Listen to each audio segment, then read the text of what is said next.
que Radio Televisión Española ha dedicado uno de los últimos episodios de su programa 59 segundos a debatir sobre la prostitución. Y es que las intervenciones dentro del programa de 59 segundos no han dejado indiferente a nadie. Es por eso que íbamos a comentar y analizar en profundidad este programa de 59 segundos sobre prostitución. Para quien no conozca el formato, lo resumo rápidamente. Se trata de un programa de debate en el que cada intervención de los participantes puede durar hasta un máximo de 59 segundos. De ahí el título del programa. Es decir, que la exposición de opiniones y argumentos se realiza de forma rápida y directa, buscando sobre todo la brevedad de la exposición argumental. Y a nivel estructura, ¿cómo funciona este programa? Se comienza exponiendo una serie de datos sobre el tema que se va a abordar en el debate, para así dar paso al debate en sí y las intervenciones de los participantes. Es por eso que vamos a comenzar comentando los datos del inicio. Datos que se supone no forman parte de un hilo argumental, sino que se trataría de datos supuestamente objetivos para aterrizar al espectador que puede no conocer sobre la materia y sentar las bases del posterior debate. En primer lugar, hay un dato que se nos presenta como cierto, y sería la existencia de dos posturas enfrentadas sobre el tema del trabajo sexual y su abordaje legislativo e institucional. Por un lado estarían los abolicionistas, que buscarían prohibir el trabajo sexual, y por otro lado los legalizadores, que buscarían regular el trabajo sexual. Esta clasificación es como mínimo escueta, y si queremos clasificar las distintas opiniones sobre el trabajo sexual y su abordaje desde la ley y la institución, como mínimo deberíamos incluir 4 categorías, y esas 4 categorías serían el prohibicionismo, que busca prohibir la actividad del trabajo sexual, persiguiendo y castigando tanto al cliente como a la persona que ofrece el servicio; abolicionismo, que es aquella corriente que busca terminar con el trabajo sexual, persiguiendo exclusivamente al cliente; regulacionismo, que sería aquella corriente que busca introducir el trabajo sexual dentro del marco legal y jurídico con el objetivo de establecer diferentes reglas y normas en él; y el enfoque pro derechos, que sería aquel que pone al trabajador sexual en el centro y busca que pueda realizar el ejercicio de su actividad profesional en las mejores condiciones posibles, centrándose más en que existan unas leyes que potencien el bienestar del trabajador sexual y no tanto que busquen controles o regulaciones excesivas. Si bien es cierto que hoy en día existe mucho choque entre distintas posiciones teóricas alrededor del trabajo sexual, repito que reducir esto a solo 2 categorías es como mínimo reduccionista y nos mete en un marco de pensamiento de falsa dicotomía en el que las cosas son blanco o negro, cuando la realidad no es así. Siguiendo esta misma línea, nos muestran entonces países europeos que aplican los dos distintos modos que al principio nos presentaban. Esto nos muestra efectivamente que a día de hoy no existe un modelo único o visión única sobre trabajo sexual en Europa, cosa que es cierta, pero termina por incluir en cada categoría países con normativas muy diferentes, como ocurre por ejemplo entre Alemania y Bélgica, teniendo Alemania un enfoque más regulacionista y Bélgica un enfoque más pro derechos, y sin embargo el programa las incluye en la misma categoría, matices que son más relevantes de lo que puede parecer. Posteriormente nos muestran un dato que proviene del famoso macroestudio del Ministerio de Igualdad de hace unos meses. Si bien yo tengo un vídeo comentando en profundidad de este estudio, cabe destacar un pequeño dato bastante interesante, y es que el macroestudio nos mostraba distintos porcentajes de mujeres en riesgo de trata dependiendo del número de variables de riesgo que contenían sus anuncios online. Recordemos que algunas variables de riesgo eran, por ejemplo, mostrarse disponible 24/7 o utilizar palabras para resaltar su exotismo o los servicios que hacía. Y de todos los datos que ofrece el estudio, en el programa deciden quedarse con el porcentaje más alto, es decir, con aquellas mujeres que tenían una variable de riesgo de trata, cuando el propio estudio indica que probablemente sería más acertado quedarnos con otros porcentajes. Específicamente, el estudio apunta a que de aquellas mujeres que ejercen la prostitución en España estén en riesgo de trata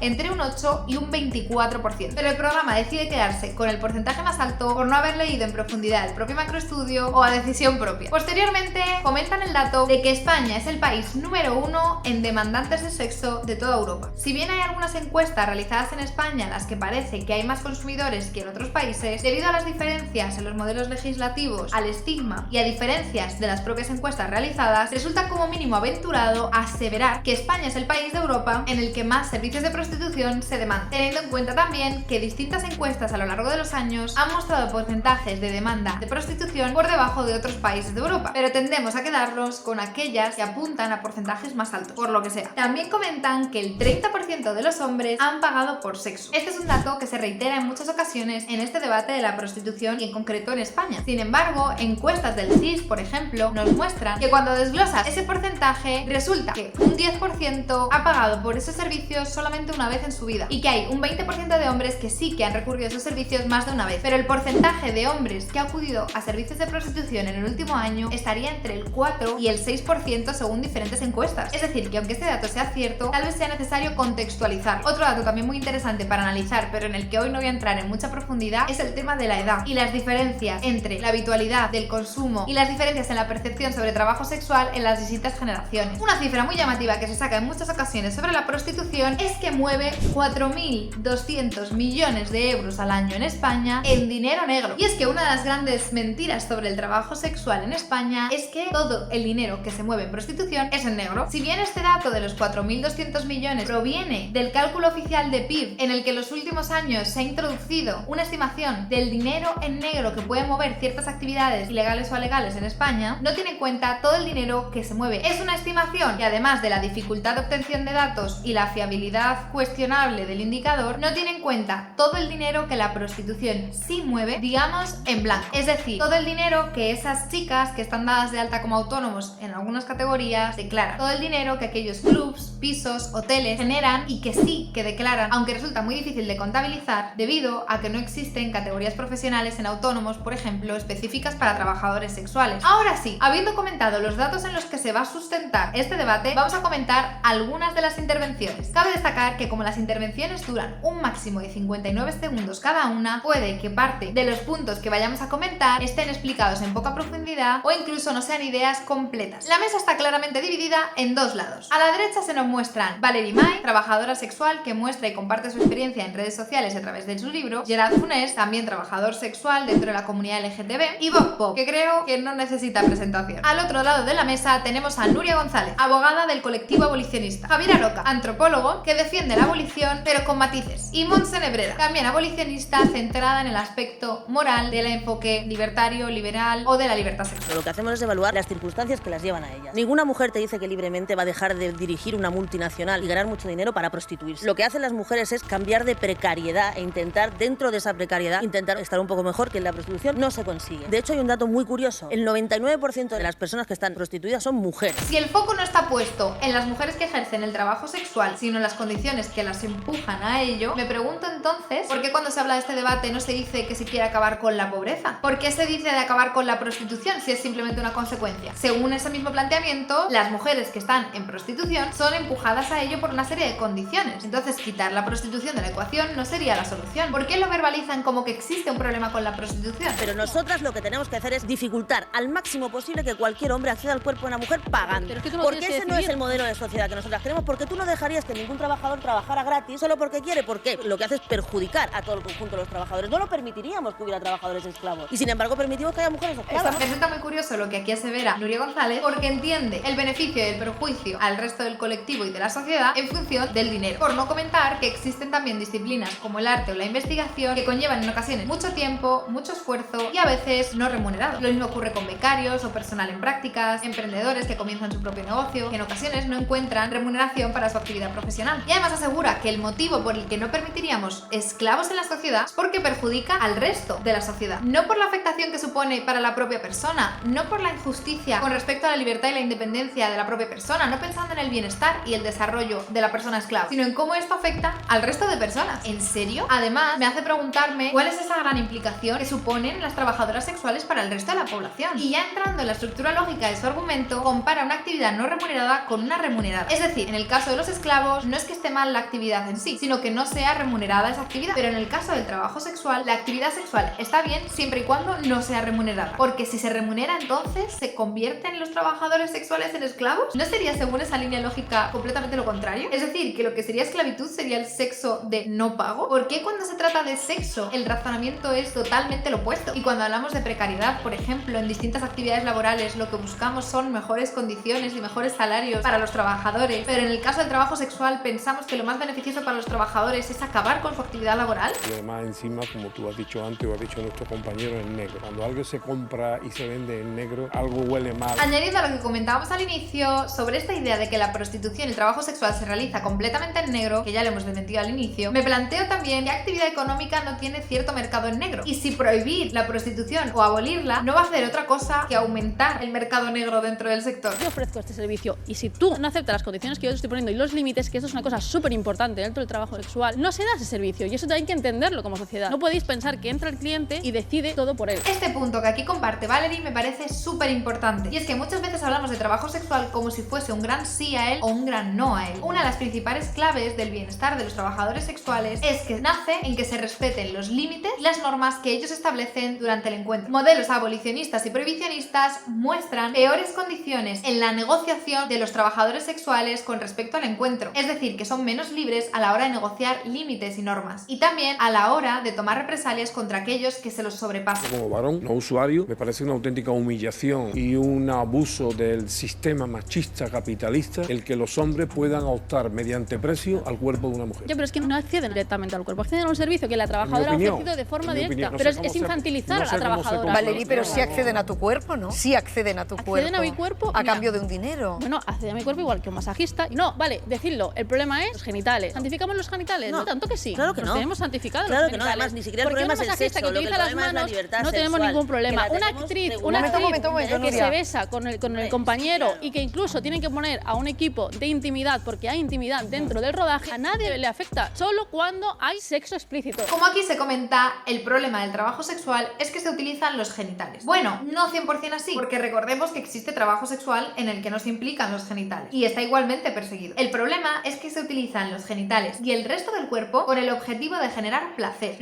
erótico, un tipo de placer muy sometido al yugo de la moralidad y que en el caso del trabajo sexual no podía ser de otra manera. Por eso, efectivamente, en el cine no erótico hay escenas más 18 en ocasiones, pero no generan tanta incomodidad porque el objetivo no es el placer erótico, sino el entretenimiento, la diversión, generar emociones en el espectador, pero que no van en la línea de satisfacer eróticamente a la persona. No es verdad. Pues lo siento. No es cierto, no estamos hablando de eso. Bueno, no nos infantilices tú a nosotras, por favor. Lo que estamos hablando es de la libertad sexual, que es un derecho en este país y que se protege. Se protege al punto de que hemos llegado a decir que un beso no consentido es una agresión sexual. Entonces, si es una libertad sexual... No, pero es que si es no, es que tú tienes un consentimiento viciado, porque si no fuera por el billete que te pagan, Sistema capitalista. si no fuera por el billete que te Sistema pagan, capitalista. no consentiría. Y en cualquier contrato mercantil, vamos a ponernos a hablar de mercantil, que es lo que estamos hablando de un negocio. En cualquier contrato mercantil, el consentimiento tiene que ser libre, informado y no tiene que estar coaccionado por ningún dinero ni por ninguna cosa. Vuestro consentimiento está totalmente coaccionado, no es válido, no sería válido en cualquier otro contrato. Por lo tanto, no estamos hablando del sexo, no somos puritanas, lo que estamos hablando es que si protegemos o no la dignidad y la libertad sexual de todas las personas. Una parte de lo que comenta aquí Nuria es cierto. Hay mucha desvirtuación del debate del trabajo sexual, mucha ridiculización y muy poco entendimiento. Desde luego, hoy en día no se buscan las semejanzas ni se apartan las diferencias de opiniones en pos de generar un mejor futuro, lo que nos lleva a alejarnos de la comprensión en profundidad del fenómeno del trabajo sexual y se potencia la polarización en las opiniones en este campo. Pero está claro que la crítica de Nuria no iba por ahí y que su actitud potencia esta distancia y esta falta de entendimiento, anteponiendo su perspectiva y su visión ética y moral a la búsqueda de un presente y un futuro mejor para el conjunto social. Y esta cosa que se repite muchas veces del consentimiento viciado, yo me pregunto, ¿por qué está viciado? Nuria aquí no nos da motivos, ni entra en argumentar en profundidad el por qué se ha viciado ese consentimiento. ¿Es porque hay dinero de por medio? En los contratos mercantiles, el consentimiento de realizar una actividad a cambio de un beneficio económico no queda invalidado porque exista un intercambio económico en él. Al menos eso es lo que aplicamos en todo el resto de profesiones e intercambios económicos que realizamos. O si no, ningún zapatero del mundo podría arreglar zapatos porque es que está cobrando. Ningún masajista podría dar masajes porque es que está cobrando. Y ningún camarero te podría servir el café porque es que está cobrando. El hecho de que exista dinero de por medio no implica un vicio del consentimiento per se. No es un trabajo moralmente aceptable. Moralmente aceptable. Y luego está la trata. El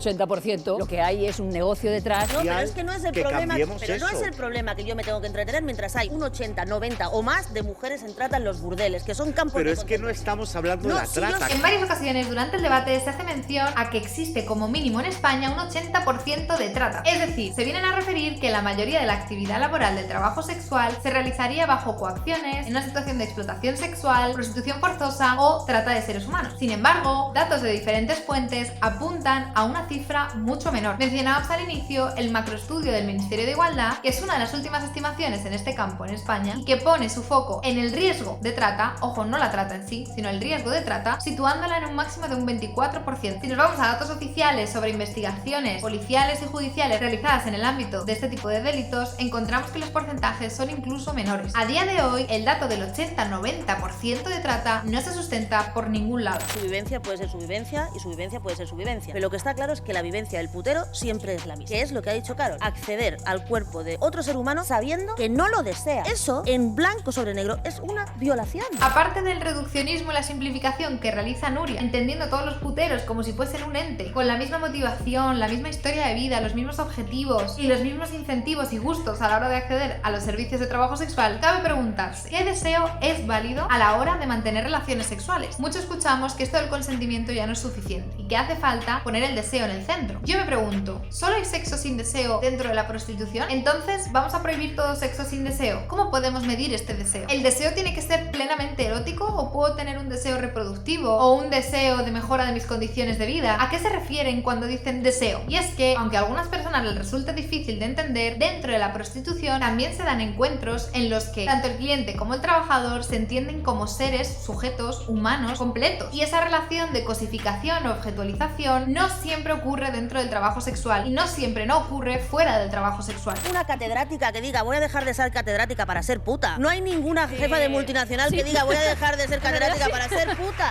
En realidad no lo sí. hacen, Y no lo empresarias, hacen, no lo médicas, hacen. Vale, No, Valeria. y alumnas.